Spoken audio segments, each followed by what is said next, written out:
Greetings everybody and welcome to DeGrand. Doesn't play Smite this time, but I feel like discussing the patch notes that they just revealed might be a cool idea.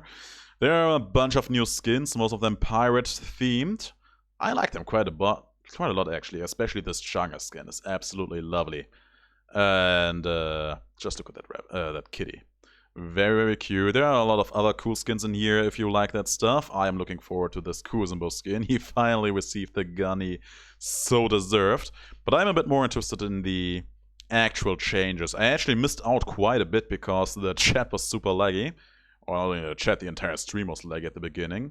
This is just purchasing stuff. There's the Odyssey Underworld. The Odyssey returns this year, focusing on the story of Persephone and her attempt to destabilize the rule that gods hold over the world. So basically, this entire thing will now be centered around her, which is great. I like her as a character quite a bit. The skins, as far as I can tell, have looked pretty decent, so we can look forward to that. There are a couple bug fixes. Let's see if there's anything interested in here. That is a bug I've never encountered. Spirit Guide skin. Oh yeah, I'm actually interested in that. Foxform has had modeling, rigging, and animation adjustments made to fix its jaw and hind legs in many animations. Fixed an issue where the tail and ears weren't animating as intended on certain animations. That sounds good because I haven't seen it in-game yet. I have only seen it in the preview screen. That skin actually looked pretty bad, which is a sad thing because I actually like RTO. I hope that with these changes it will look a bit better, will look a bit more natural, to say the least. We shall see. A bug fix for Charlabog. There's a bug fix for Daji's ultimate. Fix if you take a running start and jump at Daji's pillar, then you can jump straight through it. Interesting. That's a good fix, because you are not supposed to be able to get through that pillar like that. And a couple more bug fixes, but I don't see anything particularly interesting in here. No. So let's scroll past that, go straight into the actual changes here. Project Olympus added a keep me logged in option at login screens, so players don't need to type in their name and password on each login. This resets every 30 days. Gotta say, it hasn't been much of an issue for me for the most part, but it's neat for some people, I believe. Streamer mode feature with the following options. Disabled does nothing. Hide others. You will not be able to see other players' usernames in any way. Hide self. Other players will not be able to see your username in other way. And hide both. Hide others and self. So, I gotta say, I'm not a person who watches a lot of Smite streams myself.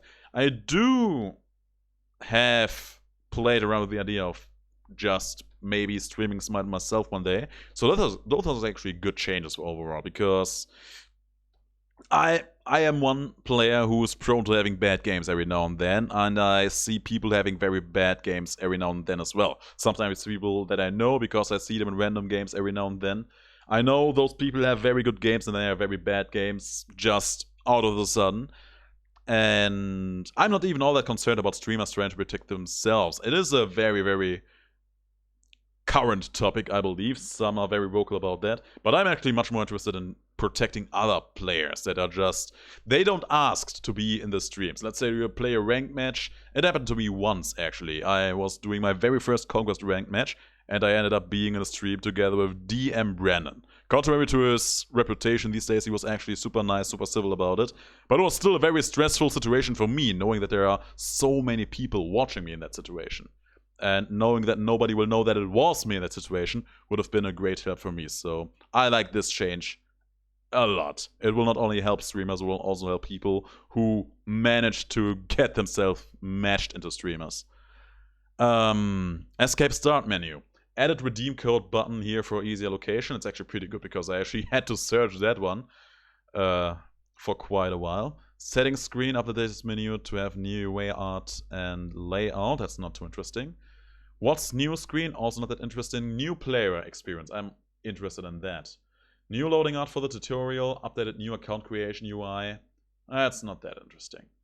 I am very vocal about the new player experience needing to do a better job at actually teaching the people how to play the game. It is a very high learning curve that new players have to face coming to this game. We have over 100 gods in the game now. We have We have a lot of items in the game. There are a lot of very small niche mechanics that aren't as obvious to the eye when you just face them.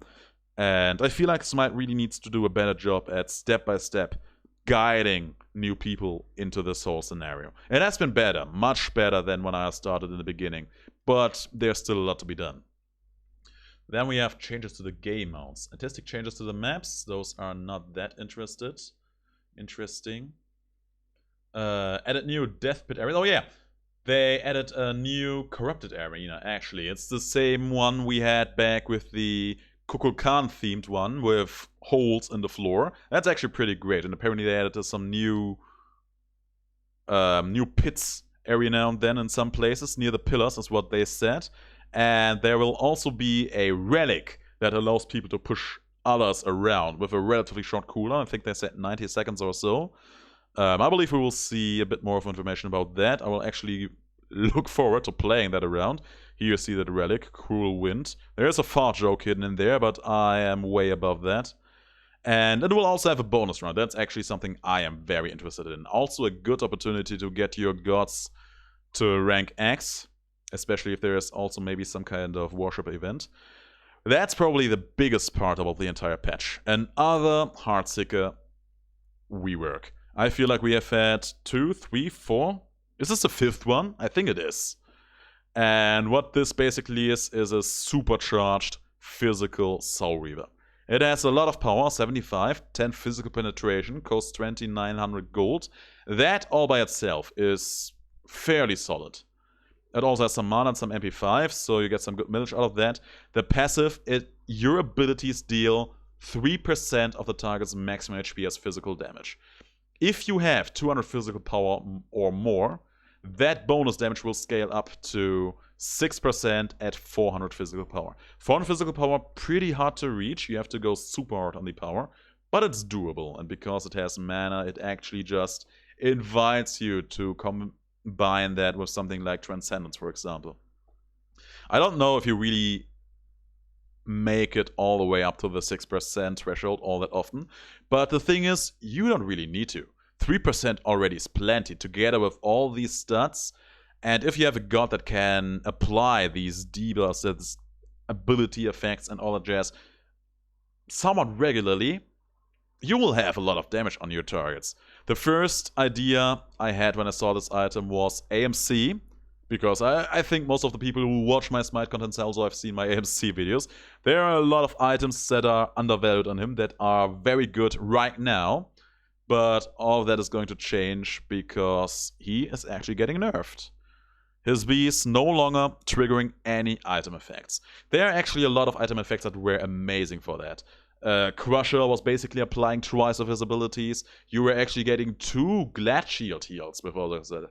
So you could go into very bruiser-oriented builds of AMC, and those made you nearly impossible to kill, especially in a team fight where you were facing more than 2 or 3 enemies constantly, because you kept your debuff with Honey and the bees up, and those were giving you constant self heals. It was just ridiculous. And now imagine this with this. That would have been absolutely nuts. So I think this is probably one of the best points in time to really do this nerfs. There was no reason to really have this in the game as it was. So good change. Also slightly less damage on the ultimate. I don't think this is enough of a change to truly matter. It's like 20 damage, base damage, and 10% scaling. That's not a lot. Noticeable, but not a lot. Then we have some Amaterasu buffs, actually. Her 2 will deal a little more damage. 20 at earlier ranks. It's not more damage at max range, but at the early rank you'll have 20 more damage, which will make her early game, her early clear much better, especially if you get the full charge on it. 150 damage, 140 damage is a lot. Also, her Glorious Charge no longer roots Amaterasu during its pre-fire time. That's actually a change that I didn't see coming, and I don't really think that it was necessary. It is, of course, very helpful. It will make her much more fluid to play, but I don't think it was necessary all that much. She is a very strong god, in my opinion. Not a lot of people play her to a decent degree, but the people that do, they wreck, and they absolutely wreck. Speak about various that wreck. Erlang Shen lost his haste effect. from the Mink form. And I can only say thank you, and thank you again. I was no fan of these Fatalis effects being on gods and their kits in the first place. I never understood why they kept Erling Shens around after they took away what's it called? Jingweis, after they took away Cronus's. And I am glad that Erling Shen now finally joins that family. Also, they reduced the damage of his turtle form. I don't know if that is really necessary, but I can't see why they did. It's actually quite a harsh nerf, I just noticed that. It starts at 10 less damage at the earliest rank, but goes up all the way to 40 less at the maximum rank. That's huge. Still a lot of damage, and you still get a huge shield for that, so there's that. It's still a great ability, and now there's next to no reason to use the turtle form, to use the Mink form over the turtle form in most cases. That shield, in my opinion, is more useful than the attack speed in almost any situation. Some Fafnir buffs. He is getting a bit more protections for his maximum passive bonus. If he has, I think it's 1000 gold, he now gets 25 instead of 20 protections. That's quite a bit. And there's actually another Fafnir buff that I have seen on the patch notes that isn't documented here. They made it so that when Fafnir uses his ultimate, he will have 200 mana. He will regain 200 mana. That's actually huge because, especially when I play him in Arena, for example, and I don't have some kind of starter item that helps me regain some mana over time, like Guardian's Blessing. It's amazing for Fafnir, as an example. I find myself having no mana to actually use my kit when I use his ultimate. And that change is actually huge because it makes his ultimate always fully operational, especially in the early game. That's a very good change. I hope they will update the notes so that they reflect that in the future. And look at that. Isis got some nerfs. Don't worry, they don't do anything. Her shield health, it's 20 to 40 less. It's still going to save lives of her allies, and it's still going to scale up if she silences more than one enemy god. Slow being reduced from 30 to 20%. It's not bad, but it's not going to matter either. This has not been a nerf, in my opinion. This has been a slap on the wrist. Oleron having a bit more base power and getting another buff to his 2, which I like. It's not a very big buff. It's like 5 more damage per projectile. But it's a very fun ability to use, and I'm very happy that they did it. The only change that I personally want to see on Oleron is that they shift the slow that he has on his 3 to his 2. I feel like that would put him in the place where he should be, where he needs to be. Then there is Persephone. They actually did not do any changes to Persephone, any real changes at least. They have some bug fixes, some changes that are supposed to give her a bit of visibility for enemies so that they know what is going on. Like here, the plants are now a bit easier to distinguish from the enemy plants. You now have a bit of a better explanation how you can cancel up the passive if she is being resurrected. All these things, you know? And yeah, here, Grasp of Death. There was actually a bug that made it impossible to cleanse the binding effect. I know, I told, very first day of the patch, I told Capslock that was a thing. He was not believing me. He was not believing me when I told him that, and look at that. Apparently they wasted man-hours to fixing a bug that didn't even exist. Thanks, Capslock. I'm a bit bitter about that topic. Sun Wukong got some buffs. I am not sure if he needed them, because I personally think he's a great god. But this is actually a buff that I quite enjoy, because it fits very well in this kit. Undefeated Body, that's his passive, which gives him some protections and some power if he is below a certain threshold.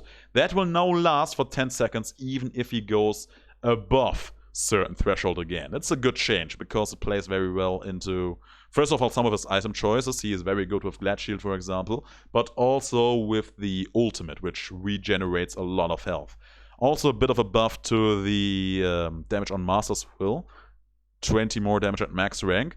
It's noticeable. Over 300 base damage on a warrior is always very strong. We have some cooldown buffs on Sylvanas, which I am a huge fan of. Sylvanas, I gotta say, isn't a god that I personally play a lot, that I have never played a lot.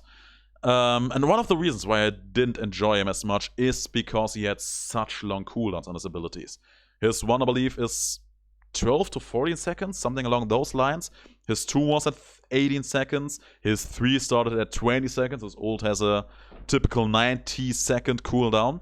Now, looking at this, it is much more... It's much more human, in my opinion. 16 seconds is absolutely fine, especially for an ability that is so versatile as whips. And Nature's Grasp, I gotta say, I'm notoriously bad at hitting that ability, partly because I never play the god. But having an 18 to 14 second cooldown is much better than 20 to 16. Talking about cooldown changes, the Morrigan getting a buff to hers, starting at 140, over 160 now. I'm not sure how I feel about that change. In my opinion, the Morrigan is a very good god that a lot of people just don't play very good.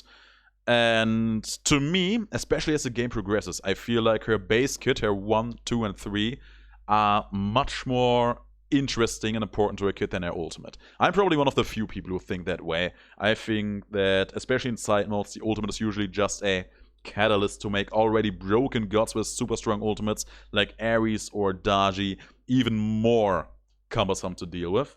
But aside from that, I mean, it's a buff. One way or another, it's going to improve her performance, but I don't think that's a change that was really necessary. And then there is Jonquay. I am actually very, very annoyed by these changes. They actually nerfed him. They nerfed his passive. It now takes more work to get to the maximum, and the maximum now gives less protections. Even if it's just 2 protections, it's less. And his Exposed Evil, I think that's his first ability, now has a longer cooldown. I am very angry about these nerfs because I just checked. I double-checked that. Jonquay right now is, by win rate, the 10th best god in Conquest. He isn't in the top 10 list in any other game mode.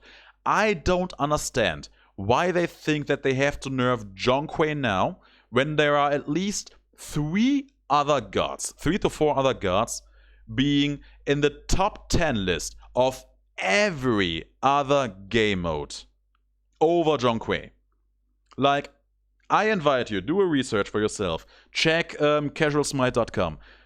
You will see that Aphrodite is, by win rate, the top god in 3 game modes. She's a top god in Siege, she's a top god in Joust, and I believe she's also the top god in... I forgot what the last game mode was. Siege, Joust, and... Clash, I think. Should be Clash, yeah. That is insane. Do you see any nerfs for her? No. Neither do I. Same goes for Xing Tian. He is, especially after he has been fixed, in the top 10 of every game mode, almost every game mode as well. Guan Yu, same case. He's a super strong god that I personally enjoy myself. So if I talk about a god that I like needing nerfs, you know that something is up. And of course, Isis is in there as well. She has gotten some nerfs. They don't do a thing. She will remain top 10. I don't get this decision making when it comes to buffs and nerfs. So, I mean, I can see why they wouldn't nerf Aphrodite in this patch. She just got a new skin. Of course, they will never communicate like that. Of course, there have been cases where that hasn't been the case. I don't buy into that. That's all I can say about that. Anyway, aside from that, it has been a pretty eventful patch, especially in terms of skins, cosmetics. The changes, I'm looking forward to play around with the new Heartseeker. I am very, very much looking around for that. Should be a very, very nice item change. It's going to be a luxury item. 2,900 gold is a lot. But a few gods, especially Arthur, I think will be able to make good use out of that. Okay, I think that was all of the interesting things to talk about this patch. That's the first video for me. It's the first time I ever did a video like this. If you like this kind of content, let me know in the comments below. If you agree or disagree with certain points, also let me know about that. I am always happy to put my discussion gloves on and butt heads with you guys. And yeah, that's all for today, but I'll see you in the next video when I play this game again or the next patch rolls around. Maybe I just do more of these whenever we get a patch. I am actually enjoying doing this kind of content. Anyway, thanks for watching. I'll see you in the next video. Until then, have the greatest of days.